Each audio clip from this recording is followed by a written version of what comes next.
vai chover sobre nós água viva. Derrama o teu amor aqui. Derrama, Senhor. Derrama o teu amor aqui. Vai chover sobre nós água viva.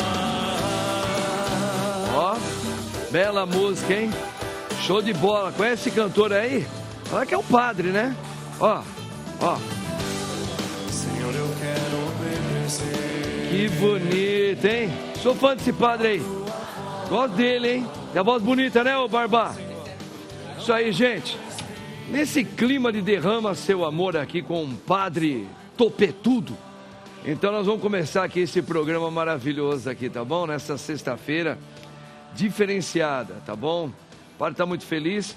Ó, os convidados são muito, muito importantes, bacanas, inteligentes. Mas antes, vamos entregar tudo nele, né? Aquele que derrama tudo aqui, ó. Em nome do Pai, do Filho e do Espírito Santo. Amém. Vinde, Espírito Santo, enchei os corações dos vossos fiéis, acendei neles o fogo do vosso amor. Enviai o vosso Santo Espírito, e tudo será criado, e renovareis a face da terra. Oremos. Ó Deus, que instruístes os corações dos vossos fiéis, com a luz do Espírito Santo, fazei que apreciemos retamente todas as coisas, segundo o mesmo Espírito, e gozemos sempre da sua consolação, por Cristo Senhor nosso, assim seja. Rogai por nós, Santa Mãe de Deus, para que sejamos dignos das promessas de Cristo, assim seja. Quem como Deus? Ninguém como Deus. Irmãos e irmãs, olha, hoje a igreja também está celebrando a festa do martírio de São Lucas Evangelista, ok? Mas hoje também nós estamos em festa aqui na Rede Vida, porque o nosso diretor está fazendo aniversário. Mostra ele ali, ó, Rodolfo. É bênção, hein? É bênção, bênção. Aí, ó, parabéns. Deus abençoe. Você merece tudo de bom. Olha lá. Clima de Xuxa, hein? Parabéns.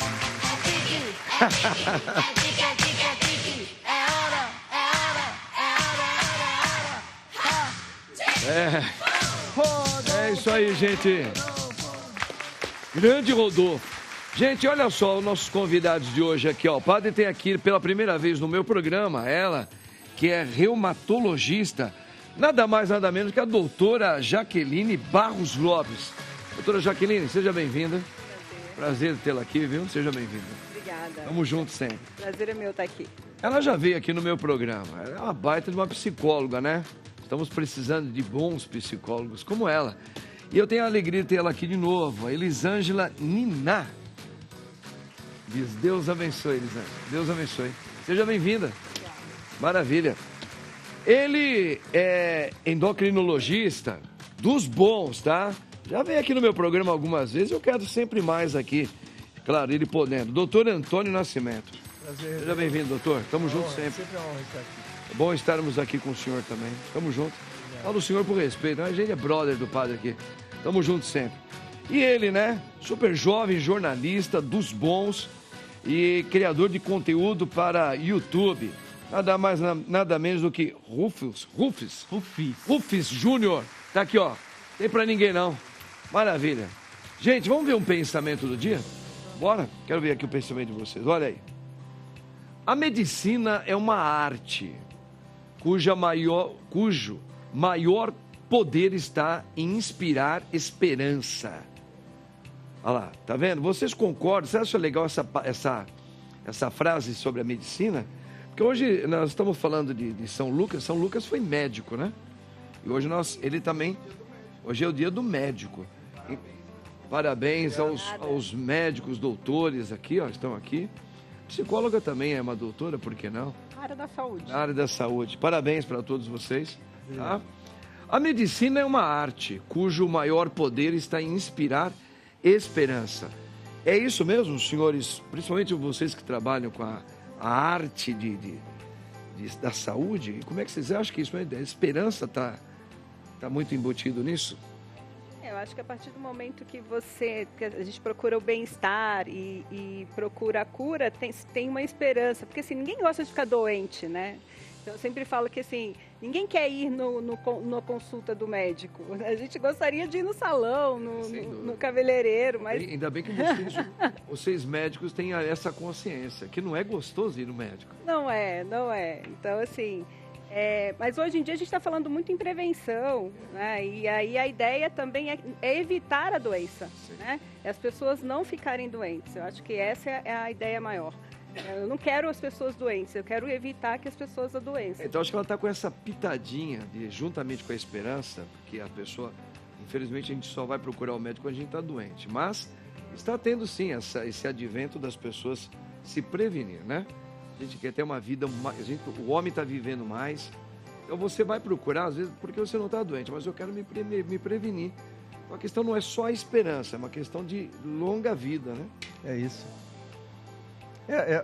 Uma das bases é assim, ter essa vibe, né, de poder aguardar, mesmo diante do maior desespero, ser possível expectar algo positivo. Mas eu acho que como disse a doutora, é um dos vieses, né? Eu acho que proteger, prevenir, eu acho que está mais dentro do que nós tenhamos que fazer. A gente acredita pela fé como padre que haverá um tempo, né? Chegará um tempo que não haverá mais doenças.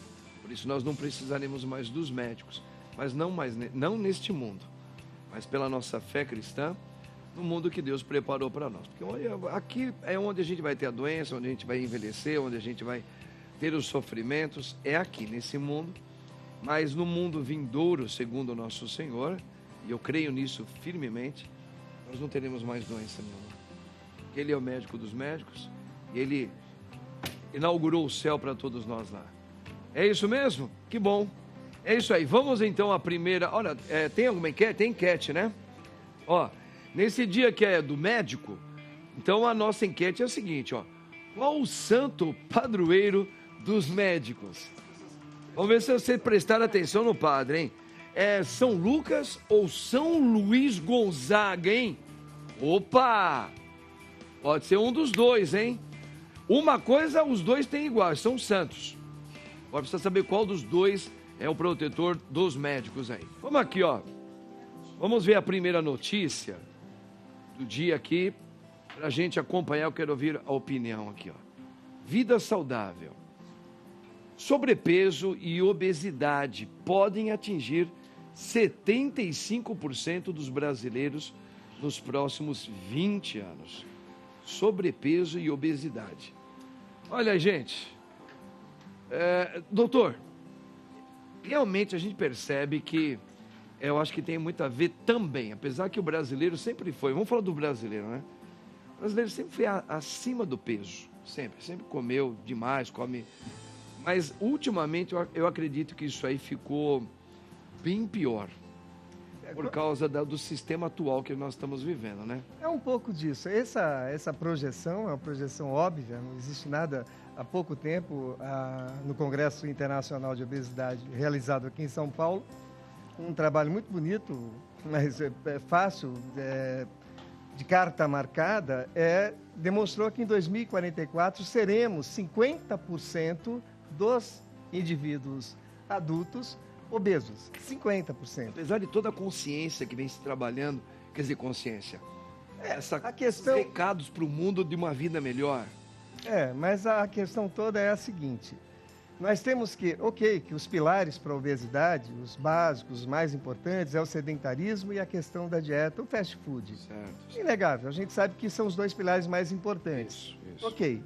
Mas uma vez você obeso, você utilizando ou reutilizando os pilares de maneira mais corretas, que seriam comer saudavelmente, fazer exercício, você não vai emagrecer. Você só não vai engordar.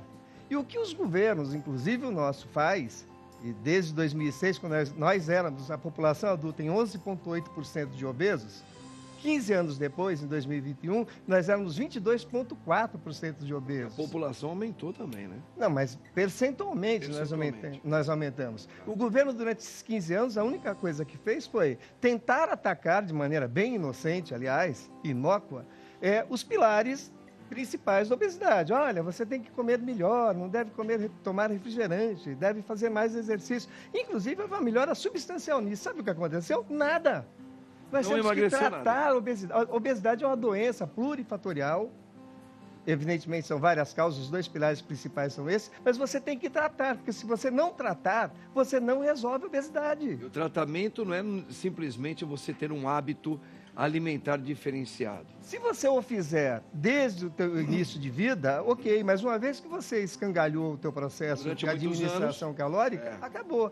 E vou te dizer mais, a Sociedade Brasileira de Cardiologia, nem é o número da Sociedade Brasileira de Endocrinologia, diz que mais da metade dos pacientes com doença cardíaca, atenção, mais da metade dos pacientes com doença cardíaca são portadores de algum transtorno do metabolismo da glicose, ou diabetes, ou intolerância à glicose, nós chamamos também de pré-diabetes. Mais do que isso, ela nota que 2/3 dos pacientes que morrem por doença cardíaca são diabéticos. Ponto. E fala mais, como que são as coisas, né? 80% dos diabéticos que morrem por doença vascular. Agora eu vou derivar a obesidade. 80% dos diabéticos tipo 2 são obesos. Se não fossem obesos, a maior parte não seriam diabéticos. Você veja o encadeamento. Onde vai a saúde pública, a saúde privada, onde nós vamos parar se nós não bloquearmos esse processo. E não adianta ficar dizendo, olha, precisa comer melhor? Adianta sim, para não engordar mais. Adianta para não ter novos obesos, mas nós já seremos 50% de obesos em 2044 se mantivermos essa mesma rotina. Então o início seria o quê? O início de uma nova geração, você tem que já trabalhar desde o comecinho com ela. A questão é não engordar, né?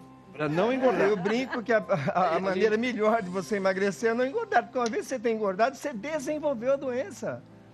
Aqui nem para taxar produto ultraprocessado nós somos capazes na reforma tributária. Era o mínimo que o governo tinha que fazer, nem isso nós fizemos. Agora você quer esperar o quê em 2044? 75% de pacientes obesos e com sobrepeso. Não tem o que fazer. As doenças reumatológicas, muitas são relacionadas à obesidade. Muitas. E emagrecer, diminuir a obesidade, faz parte do tratamento. Olha. Muitas delas, a artrite psoriásica, a osteoartrite, a obesidade é um dos fatores de mau prognóstico. Quando vai falar assim, em mau prognóstico, obesidade. Aí eu vejo o paciente já fala assim, mais um que vai me pedir para emagrecer, doutor? Eu falei assim, pois é. Na verdade, não deveria ter engordado. Exato. Eu sempre derivo o diabetes, que é a principal consequência a partir da obesidade, que tem um modus operandi super fácil de compreender, para que nós entendamos de que maneira que progride as coisas. Ou seja, você sai de um processo de obesidade achando que aquilo é estético, nós vendemos isso por muito tempo, quando na verdade você cria um modelo de produção farmacológica, de aparelhos hospitalares, você cria uma ciranda que já não está se pagando. Fora a gente bloqueia de fundo psiquiátrico, né? Fora isso, que é enorme, Né? Apesar que eu vou falar uma coisa para vocês aqui, eu sou ignorante nesse mundo da ciência médica, clínica, mas tem umas coisas que eu tenho uma dúvida terrível. A minha tia sempre foi magra, nunca foi de comer muito, e chegou um certo momento que o pouco que ela comia, ela começou a engordar. E aí a gente falava, mas o que leva essa mulher a engordar? Aí tinha a parte psicológica dela, tudo bem. Então, qualquer coisa que ela comia, aquilo parece que deixava... Aí os remédios inchavam, qualquer coisa que ela comia inchava. Então, precisa ver também, não sei se é isso, eu sou ignorante, tá, doutores? Não, às vezes a pessoa tem alguma coisa na própria biologia dela que também gera um crescimento na sua carne, nos seus músculos, na sua gordura. Que às vezes não é comida. Ela falou, eu como pouco, mas ela era gorda. Era uma coisa incrível que aconteceu. Eu anotei, vou anotar novamente, a obesidade, ela é plurifatorial. São várias as causas. Sem dúvida nenhuma, o arcabouço genético participa disso. Tem que haver, pelo menos, permissividade do teu conteúdo genômico. Mas o quanto disso, nós sabemos que são poucos os magricelas que são irreversíveis, né? Faz o que quer, apronta e não engorda nunca. É verdade, é verdade. Existem esses, são Existe. proteções, mas são muito poucos, porque Marco de Moura. potencialmente, Darwin explica isso, quanto mais gordos nós fôssemos capazes de ser, mais tempo nós sobreviveríamos perante a falta de alimento. Só que agora isso não é mais vantagem mais nenhuma, é um isso. prejuízo. Que legal, a gente, tá vendo? Isso foi a primeira notícia, hein? Tá vendo? Olha aí, seu Madruga, você é magrinho, hein? Vamos ver aqui, ó. Põe outras, tem outra, aqui, ó. Alterações bruscas de humor. De humor? Saiba quando desconfiar de borderline, um transtorno de personalidade. A condição psiquiátrica nem sempre é facilmente diagnosticada. Quadro traz prejuízo aos relacionamentos, que geralmente são intensos e instáveis. Doutora, a nossa querida Elisângela, Bora. esse borderline aí é triste, hein? E realmente tem muitas pessoas que têm alterações de humor, né? Então, fala que quando a gente fala que é dificilmente, né, o diagnóstico, porque as pessoas tendem a confundir muito com o bipolar, né, por conta da ciclagem de humor. Então, no caso do border, a gente tem uma ciclagem muito instantânea. Então, ao contrário do que as pessoas pensam, o bipolar, ele tem um ciclo mais longo. Então, ele dura semanas ou até meses ali dentro de um polo. O border, não. Então, de manhã eu tô te amando, de noite eu tô te odiando. Né? Então, é muito intenso. Por isso que a gente fala que está na borda ali, no limite mesmo. Então, eles são extremamente intensos. Mas, geralmente, é difícil o diagnóstico porque se confunde muito com o bipolar e outros transtornos também, até a depressão. Mas é um transtorno de humor extremamente perigoso porque a gente tem um alto índice de ideação suicida. Né? Então, é um transtorno que a gente vem monitorando com muito mais, com muito mais cuidado. E onde seria talvez a origem, já que ele é um transtorno que está sendo estudado, mas já se aponta uma origem em pessoas que podem trazer desde pequenininho, vem do ventre da mãe, desenvolve depois de alguns acontecimentos, onde provavelmente esse tipo de borderline, transtorno, ele tem um início aonde? Onde está a raiz dele? Quando a gente fala de transtorno de humor, padre, a gente tem que pensar, como o doutor falou, em muitos fatores. Eu sei que a gente fica buscando um único fator, né? Para disparar uma psicopatologia ou uma patologia. Mas, no geral, a gente tem multifatores. Então, mesmo quando eu digo a obesidade tem um fundo genético ou uma pessoa border, sim, também tem um fundo genético. Mas isso quer dizer que eu vou disparar para esse transtorno? Não. Isso depende muito de fatores ambientais.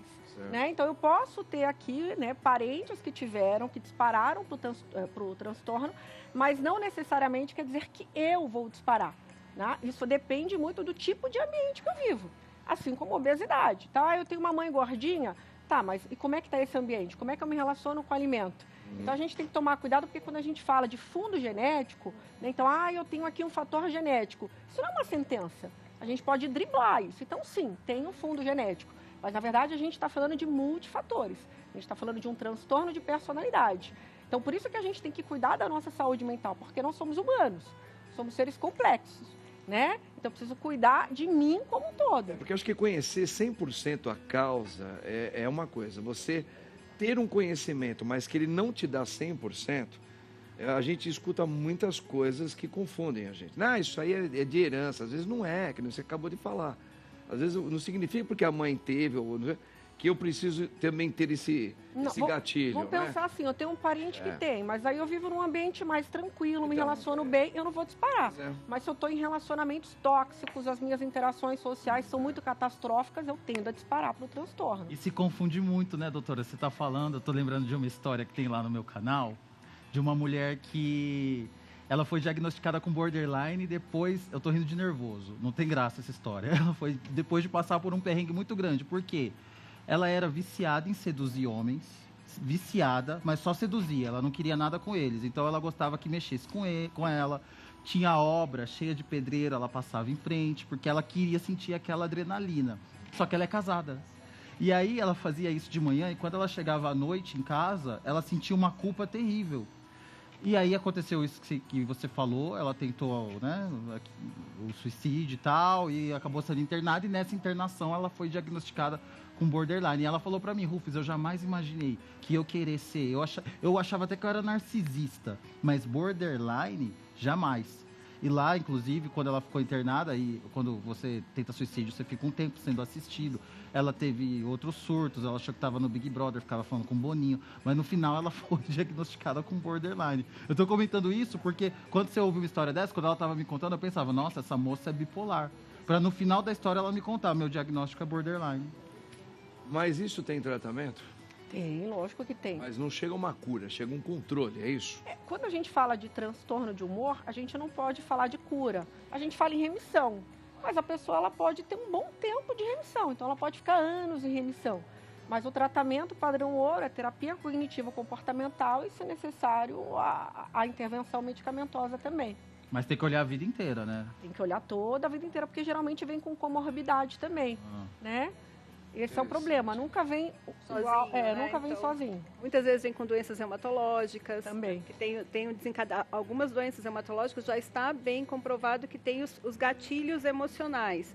E aí os mesmos gatilhos emocionais por borderline também podem ser os gatilhos emocionais para as doenças reumáticas. Verdade. Tem aquela máxima também que em medicina, curável é doença infecto-contagiosa quando não nos mata.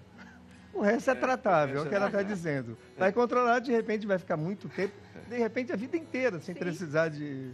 Sim. Verdade. Gente, tá vendo? Que legal. São assuntos, né, que mexe com a gente, né? Vai ter mais. Mais uma notícia aqui. Meu povo, convidado maravilhoso. Dá uma olhada aqui, ó. Osteoporose. Um desafio silencioso. Olha aí, gente. Doutora Jaqueline.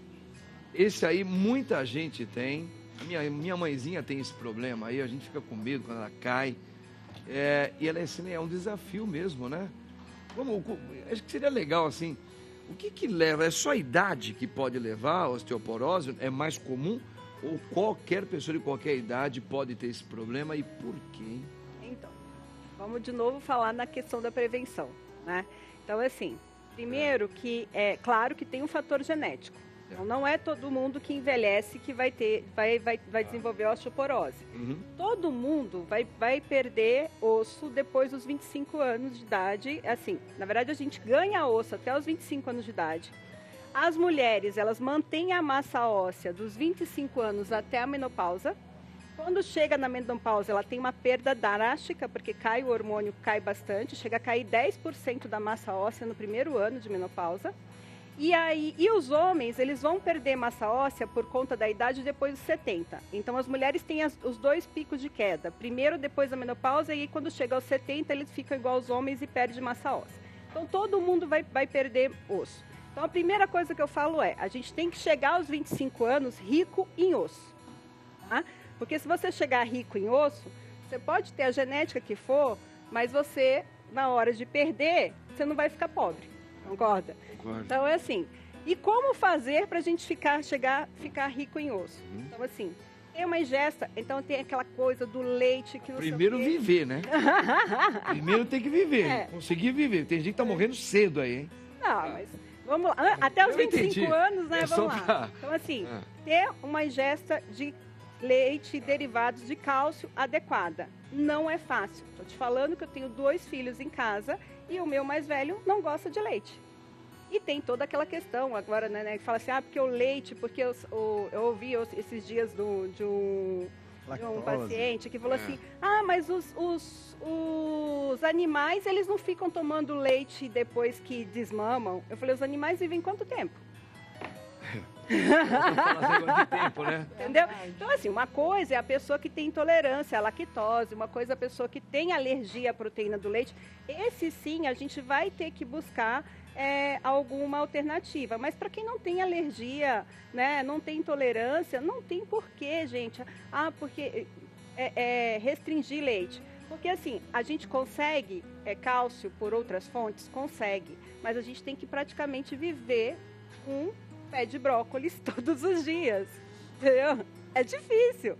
O brócolis, ele tem essas Todos os propriedades. verdes escuros tem bastante. Então, brócolis, couve, espinafre, né? Todos eles têm bastante. Mas, assim, é difícil você comer uma quantidade adequada para, por exemplo, eu teria que comer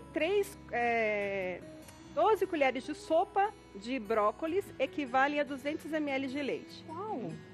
Mesmo depois que você ferve o brócolis, ele continua Isso não batendo? tem... Porque a fervura tem mais a ver com os outros nutrientes, as vitaminas, não a ver com Então cálcio. não tem nada a ver. Nada a ver. Tanto se você quiser tomar suco de couve ou a couve refogada, não tem diferença. Né? Então, assim, a primeira coisa é isso. Então, a prevenção é na alimentação, que eu, como mãe, né, eu acho difícil. Eu sei que é um desafio, mas a gente tem que tentar colocar, né? Aí, outros hábitos. Cigarro. Cigarro aumenta a perda de massa óssea. Então, não fumar é uma coisa para prevenção. Etilismo, né? Então, assim, beber, você pode beber. Quanto? Para massa óssea, até 3 unidades de álcool por dia. Ih, Barba, se cuida, hein? Então, para massa óssea, a gente é mais tolerante, entendeu? Verdade. Então, a gente é mais tolerante. Não, mas 45 gramas de álcool, né? então assim, a gente é boa mais dose. tolerante, né? E a massa magra, doutora, tem a ver com essa questão do A cálcio? questão da massa magra é mais por conta da Massa. força para você não cair. Né? Então, assim, é claro que eu peço para todo mundo fazer atividade física, mas é mais a questão para você ter músculo para não cair. Não porque a massa magra vai desenvolver a osteoporose. O osso já está fraco. E essa questão também de fortalecimento, também é assim, que nem a sua mãe, já tem osteoporose. Não adianta mandá-la fazer musculação muito intensa. Eu já tive Ela faz paciente com pilates. osteoporose grave, uma alternativa, que fraturou fazendo musculação. Olha aí, perigo. Uau! Porque ela tinha uma massa óssea. Porque falaram que eu tinha que fazer musculação, doutora. Mas peraí, a massa óssea dela era muito ruim. Isso era antes, né, doutora? Isso era antes. Então, a atividade física tem que começar lá antes, né? A gente estava conversando antes de começar que a Elisângela aprendeu a amar a atividade física. Eu falei que até hoje eu não aprendi. Eu comecei mais tarde. Olha que nós andamos maquiando, ela ficava legal e a gente fala, não gosta dela assim mesmo. Não gosto. Mas faço. Tenho minha personal lá. Se não for com a personal, não consigo. Ela disse que já conseguiu se desvencilhar da personal, eu não consigo. Mas tem que fazer. Então, assim, quando a gente pensa em osteoporose, é prevenção. Prevenção. Ok, eu tenho então osteoporose, doutora, já passou isso. O que a gente vai fazer? A prevenção também é a questão de fratura, porque nem falo, é silencioso, né? Então, ou seja, eu não tenho como olhar para você e falar que você tem osteoporose ou não. Não dói, não tem um sintoma. Então, o que eu faço? Exame de densitometria. Aí é onde vai diagnosticar. Aí eu vou diagnosticar e eu vou avaliar qual é o risco desse paciente fraturar, né? Porque quanto maior o risco, diferente vai ser a minha intervenção. Então, hoje em dia, tratar a osteoporose ficou muito mais fácil, porque a gente não tem só um remédio, né? O doutor que também é endócrino, a gente tem várias opções. E um tratamento que serve para você não é o mesmo para você. Aí vai de cada um, tem que conhecer a Vai de cada pessoa um. de cada um. Legal, gente, vamos a uma outra notícia aqui, que essa aqui também é muito importante, ó. Ausência de ciúme é desamor? Olha, Ufis, essa pergunta é bem própria para você. Depois eu quero dar um pitaquiozinho como padre, tá? Mas vamos lá, quero ver o que você traz pra gente aí. Ausência de ciúme, a pessoa que não tem ciúme, é um desamor? Olha, padre, eu percebo conversando com as minhas amigas lá no meu canal que tá todo mundo acostumado com aqueles relacionamentos que são muito movimentados, né? Tem que ter uma movimentação, tem que acontecer alguma coisa para eu sentir que eu tô sendo amada, que eu tô sendo querida. E eu acho que isso é um grande erro, porque o amor, ele é tranquilo, ele não machuca, ele não dói. E o ciúme, quando ele é muito grande, quando ele é excessivo, ele dói, ele faz mal para a cabeça. Então eu acho que a ausência de ciúme, de duas uma. Claro que tem gente assim que não sente ciúme dos outros. Por exemplo, eu namoro com ela, não tenho nenhum ciúme dela. Pode ser porque eu sou muito autocentrado, muito egocêntrico. Tipo, ela depende de mim. Dane-se, se ela quiser, ela vem. Agora, tem aquela pessoa que ela simplesmente confia no outro. O que eu acho é que o excesso de ciúme é desamor. Porque quem tem muito ciúme, aquele seu namorado que tem muito ciúme, que enche muito teu saco, que implica com as tuas roupas, que implica com as tuas amizades, que fala que tudo que você faz é suspeito, pode ter certeza, é ele que está fazendo coisa errada, é ele que está te chifrando quando ele vai para a padaria comprar pão, diz que vai comprar pão, mas vai saber o que ele está fazendo com o padeiro ou com a padeira lá. Porque a pessoa que é bem resolvida não tem disso, padre. Assim, a gente poderia até levar para o padre uma pergunta assim, padre, mas diz que pela fé, quem tem a vida de Cristo, não tem ciúmes. Mas como é que o senhor explica se Deus é um Deus ciumento? Porque realmente a palavra, que é Cristo Jesus, ela nos condiciona a esse pensamento de raciocínio, mas não é igual a esses ciúmes nossos. É porque Deus, quando pensou o ser humano o criou, ele criou para o homem, para nós, isso na fé, tá bom, gente? Nós estamos falando só pela fé. Criou o ser humano para dizer sempre sim a Deus. Mas Deus correria sempre o risco, porque Deus deu livre-arbítrio a cada um de nós. Então, é por isso que existe um não, também da nossa parte, para com a vida em Deus, né? Mas Deus só fez a nós para ter o sim. Os ciúmes de Deus é porque nós fomos para Ele. Ele não fez para a gente ficar sem Ele, mas Ele respeita e ama mesmo assim. Agora, nesse âmbito, sim. Agora, o ciúme, aí viria, se eu tenho a vida em Deus, eu não tenho ciúmes da pessoa, porque eu a amo como Deus ama. Entendeu o que eu quero dizer? Por exemplo, Deus não é um Deus ciumento igual a nós, ele tem ciúme porque tem uma competição com Ele. Deus é absoluto. Os ciúmes dele, ele tem uma outra conotação, ou seja, tu és para mim, eu sou para você. E Deus sabe que se você não ficar com Ele, Ele vai respeitar, você vai buscar a tua vida, só que você, lá na frente, vai perceber que você não buscou a verdade. Bom, isso é na fé. Agora, quem tem essa vida com Cristo, ela não tem ciúmes, porque ela ama a pessoa, sabendo que a pessoa não é dela, ela é uma companhia que você transmite um sentimento de Deus por ela. Agora, fora isso, eu entendi o que você falou. Existem as pessoas que têm muitos ciúmes, e tem gente que tem uns ciúmes, que é um ciúmes moderado, tranquilo, que dá para conviver. Tem uma música do Raul Seixas, que a Débora Blando regravou, que fala: amor só dura em liberdade, o ciúme é só vaidade, sofro, mas eu vou te libertar. Essa música, especificamente, ela está falando de poligamia, mas dá para você entender também de que você, mesmo num relacionamento monogâmico, se você estiver com a pessoa, você tem que deixar ela livre, porque ela vai voltar. Agora, mesmo a pessoa que, falando do âmbito da fé, eu te garanto, padre, pelas minhas amigas, porque eu tenho muitas amigas que vivem assim, elas podem viver desse jeito, mas se elas verem um marido no cangote de outra mulher, acabou. Não tem mais amor de Deus, não tem nada. Tem ciúme e chinelada na cara. É complexo. É complexo. Mas aí vem o nós perdão. Somos humanos, mas né? por isso que na religião tem o perdão. O perdão é porque eu perdoo porque eu sei que você não teve um encontro com Cristo como eu estou tendo. Aí entra toda uma questão. Então a pessoa ela não vai perdoar, porque você é uma posse. Você não devia ter me traído. Nós sabemos que o outro pode sim cair, porque temos uma fraqueza humana, né? Todos nós. Ciúme também é humano, né? Quer dizer, é uma claro. emoção que vai brotar. A gente precisa trabalhar isso daí, né? Precisa regular, né? É uma experiência terrena, né? Muito bem, vocês estão gostando do papo dos ciúmes, hã? Muito bem, minha gente, olha aqui, ó. Padre Marcos com esses convidados maravilhosos. Uma outra notícia? Bora? Olha aqui, ó. Põe aqui pro padre. Estresse e insatisfação no trabalho. Opa! Aumentam em 97% risco cardíaco, diz estudo.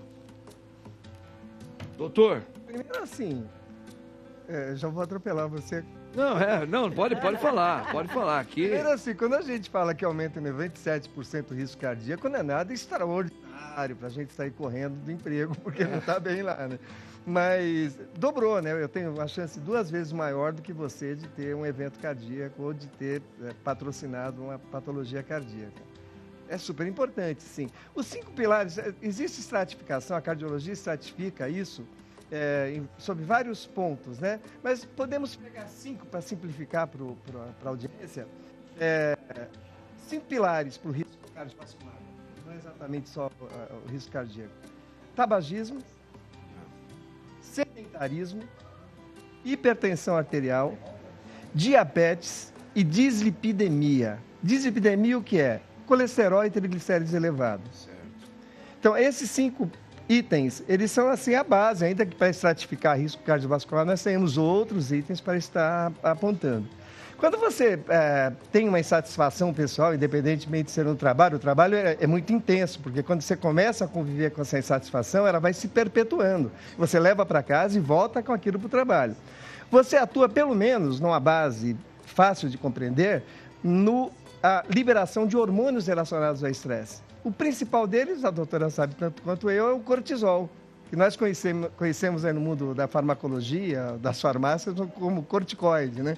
Mas nós produzimos o cortisol, esse corticoide, né, o cortisol natural, perante circunstâncias estressantes. Pode ser até uma infecção, pode ser até um trauma, mas, de regra, ele é bastante produzido perante as situações de adversidades. Se for algo de repente, passou, acabou, e aquilo que é perpetuado é muito pior. E o cortisol é capaz de interferir negativamente ou a favor do que a gente não quer, da hipertensão, aumentando a resistência vascular, entre outras coisas, aumentando o nível glicêmico, quer dizer, nós já estamos atingindo 2 pilares, né? E além do que, ele favorece que nós percamos um pouco o senso da saciedade, do quanto eu me conforto com a quantidade de alimento. Isso faz com que eu não falei desse pilar, né? Até porque me interessa mais, deixei para o final, a obesidade. A obesidade deriva diabetes, deriva hipertensão e aí por diante.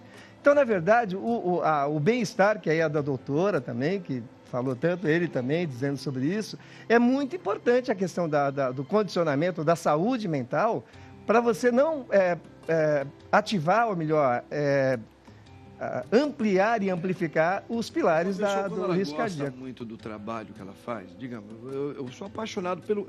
Vamos colocar o seu trabalho, mas vamos supor que você está com muito trampo. Isso pode trazer um estresse também, né? Pode trazer um estresse. Apesar de você amar o que você gosta. Claro, porque tem grande diferença entre você amar o que você faz e a vida adulta, onde você tem que trabalhar e gerar uma renda com aquilo que você faz e você tem que aguentar coisas tipo gente fofoqueira. Gente fofoqueira no ambiente do trabalho pode me dar um infarto, doutor. Se eu precisar ficar lidando com gente fofoqueira, porque eu trabalhei num lugar, é verdade, que tinha uma mulher que todo dia eu chegava em casa com palpitação de tanta fofoca errada que ela fazia. E isso podia me matar. Sem exagero. Não pode matar uma coisa dessa? Pode, cortisol e adrenalina. Cortisol. A gente está falando de um pico de estresse desregular. Porque a gente foi feito para tolerar estresse, mas olha que bonitinho, o doutor falou do cortisol e da saúde mental. A gente é um ser complexo, está tudo interligado. Então, o cortisol, por exemplo, ele vai bloquear um neurotransmissor chamado serotonina, que é o neurotransmissor da felicidade, do bom humor. Então, para pensar. A fofoqueira tira. Você chegava cheio de raiva. O que aconteceu? Bloqueou o neurotransmissor chamado serotonina, aumentou o nível de cortisol. Aí, adivinha, para regular o teu sistema nervoso central, você pode disparar buscando alimentos hipercalóricos, porque ajuda a disparar o receptor de serotonina, né? E aí a falsa sensação de que você está regulando de forma funcional o teu sistema, e não. São reguladores que a gente chama disfuncionais. Assim eu entendo. Quando você explica assim, igual criança, aí eu entendo de verdade. Porque eu não entendo nada desse assunto, agora eu entendi. Mas eu ia correr. Com raiva da fofoqueira. Ativava também a eu ia correr. serotonina. Você sabe que essa questão do risco cardiovascular também, que o doutor falou do cortisol, assim, está muito relacionado. As doenças reumatológicas, elas têm um aumento de risco cardiovascular independente. Então, mesmo o paciente que tem artrite reumatoide, mesmo que ele não seja obeso, mesmo que ele não fume, ele tem mais risco de ter um infarto do que um paciente que não tem, entendeu? Que tem as mesmas proporções. Os elementos inflamatórios. Porque é uma doença inflamatória e aumenta. Fora que a gente usa, para algumas doenças, hoje cada vez mais a gente quer usar menos cortisona, né, que no popular, porque também tem esse aumento de risco. É interessante que parece que as notícias, elas são importantes, elas têm um peso para chamar a atenção da população, mas cada pessoa, ela reage de uma maneira. Nós temos que entender o contexto, o universo de cada um, Porque cada um vai responder de um jeito, né? Às vezes não é porque respondeu na senhora, na tua irmã, que vai responder na população inteira. Então é uma questão de ser estudada mesmo. Boa. Geralmente entra. Vamos lá, minha gente. Olha aqui, ó. A pessoa procura com a professora. Vamos ver aqui, ó. Fibromialgia também acomete crianças e prejudica atividades comuns da infância. É isso mesmo, doutora? Ela comete as crianças? Seria interessante explicar primeiro para o nosso público o que seria fibromialgia. Ah, excelente. Porque assim, a primeira coisa é que assim, a fibromialgia, o que é o conceito? A paciente tem dor no corpo todo, né? Ela é uma disfunção da sensibilidade da dor. Então assim, como que funciona a dor no nosso organismo? Eu fui lá, apertei você, foi um estímulo lá no seu cérebro vai e ele vai, à medida do que eu vou apertando, ele vai me dizer se aquilo é dor ou não, se eu tenho que sentir dor não. Às vezes eu sinto toque, né? A pessoa que tem fibromialgia, ela tem uma desregulação nesse sistema. Então, às vezes, um simples toque, ela sente como dor. Nossa. Os receptores são mais sensíveis. Os receptores são mais sensíveis, é uma desregulação, né? E é até um paradoxo, né? Paradoxo quer dizer assim, na medicina, porque assim, a gente tem os receptores, chamados receptores opioides, vocês sabem, a morfina, por exemplo, não é um potente analgésico? A morfina age aonde? No receptor opioide, ela vai potencializar esse receptor, né? Já foi visto na fibromialgia que os receptores da opioides estão diminuídos. Mas, por outro lado, quando eles mediram os opioides no sistema nervoso central, no líquor do paciente, os opioides estão aumentados. Então, é um paradoxo. Eu tenho pouco receptor e eu tenho muito desses hormônios opioides, que a gente produz hormônio opioide, né? Como isso? Então, por exemplo, na fibromialgia não adianta você dar tramal, né? Que é tramadol, não posso falar. Não, porque assim, fisiologicamente ele já tem essa produção de opioides, entendeu? Então essa desregulação central que o paciente ele tem essa dessensibilização à dor. Então assim, ele não tá, o paciente sente uma dor, mas ele não tá com, por exemplo, o joelho inchado, o cotovelo inchado. Você não vê, você não tem uma... Então é até difícil, qual que é o problema para o paciente de fibromialgia? Ele está lá sentindo dor e você fala assim, mas como? Está ótima, não estou vendo nada, não está cortado, não, entendeu? Então assim, é realmente muito difícil. Qual que é o grande problema da fibromialgia? Ela foi banalizada, tá? Porque hoje em dia tudo que é dor é fibromialgia. Ah, entendi. O que a gente precisa entender que é fibromialgia, com essa história de que fibromialgia é um diagnóstico clínico, parou-se de investigar as outras causas de dor. Não, isso é fibromialgia, toma esse remédio. Aí o paciente nunca melhora porque a causa da dor não foi investigada, entendeu? Então, assim, infelizmente, ela é isso, assim, a gente precisa investigar. Eu só chego ao diagnóstico de fibromialgia depois que eu exauri todas as possibilidades. Na criança? Na criança, então, tem que ser a mesma coisa, né? Porque, assim, ela é rara. Tipo, a fibromialgia foi descrita em crianças em 85. Foi descrito com um pesquisador que estudou 33 crianças. É muito pouco. Pouco, né? Então, assim, é raro de acontecer, é um diagnóstico de exclusão. Geralmente ocorre em quem? Ocorre em crianças em que existe o fator genético. Então, se os pais têm a fibromialgia, é maior a chance de ter. Mas não é só o fator genético, o ambiente também influencia. Então, assim, quando a gente fala está muito associado com bullying, né? Os fatores psicológicos podem afetar a criança. Podem desengadear, pode ser esse gatilho. Uma coisa que eu queria bem reforçar é assim, fibromialgia, ela não melhora com anti-inflamatório. Então, se você tem uma dor que melhora com anti-inflamatório, atenção, isso não é fibromialgia. Tá? Então, assim, a gente precisa investigar a causa da dor. Então, por exemplo, osteoartrite é uma coisa que dá dor no corpo todo. Eu vejo um monte de paciente no consultório que chega e fala assim, ai, o doutor falou que eu tenho fibromialgia. Aí você vai ver, ela tem osteoartrite, a dor dela melhora com anti-inflamatório, que é a popular artrose, entendeu? Ontem mesmo, atendi uma paciente que dei uma medicação para ela voltou para mim e falou assim, doutor, eu estou 90% bem. E tinha o diagnóstico de fibromialgia há 2 anos.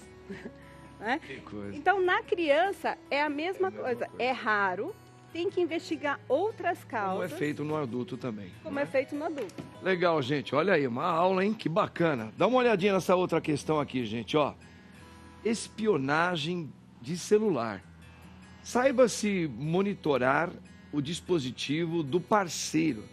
Saiba, se monitorar o dispositivo do parceiro é crime. Usar aplicativos espiões ou mexer no aparelho sem permissão do dono pode dar cadeia, hein? Softwares permitem que terceiros tenham acesso total à câmera, ao microfone e à localização da vítima. Ô, Fis, e essa questão aí, cara, isso aí realmente bem delicado pegar o seu celular, que é uma coisa muito sua, muito particular, né? Muito particular, padre. E tem gente que acha que relacionamento um dos pilares do relacionamento é você dar a senha do seu celular para que a outra pessoa tenha acesso. Eu mesmo tive um relacionamento que eu tive uma briga por isso. E isso não é real, porque como a gente já estava conversando, quem quiser fazer coisa errada faz em qualquer aspecto.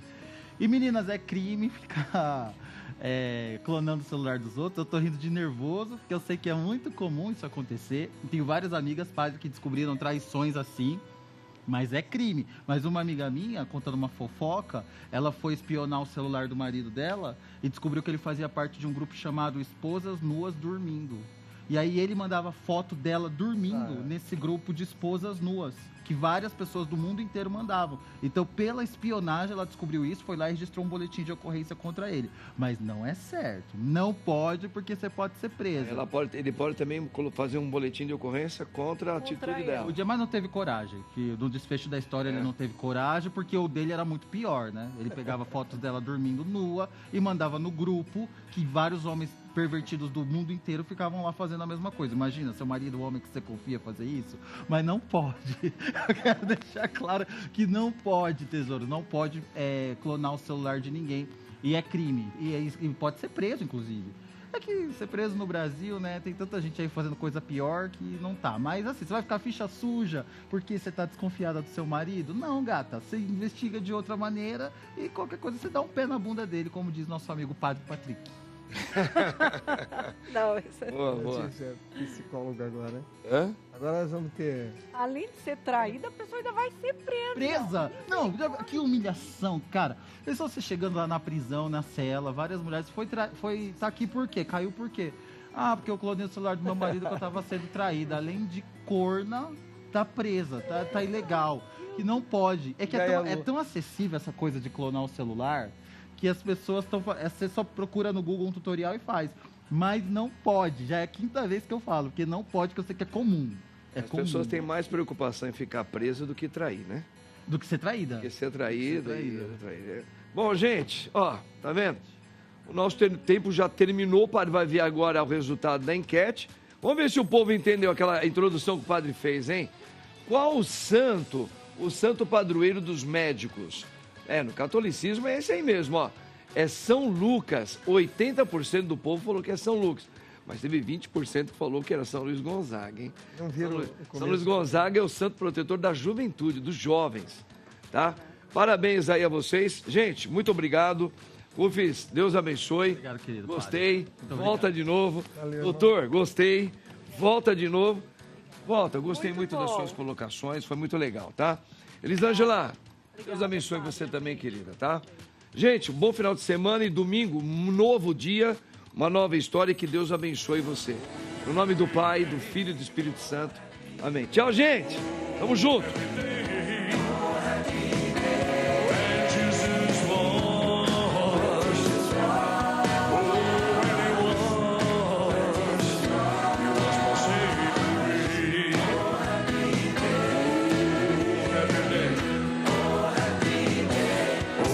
Happy day.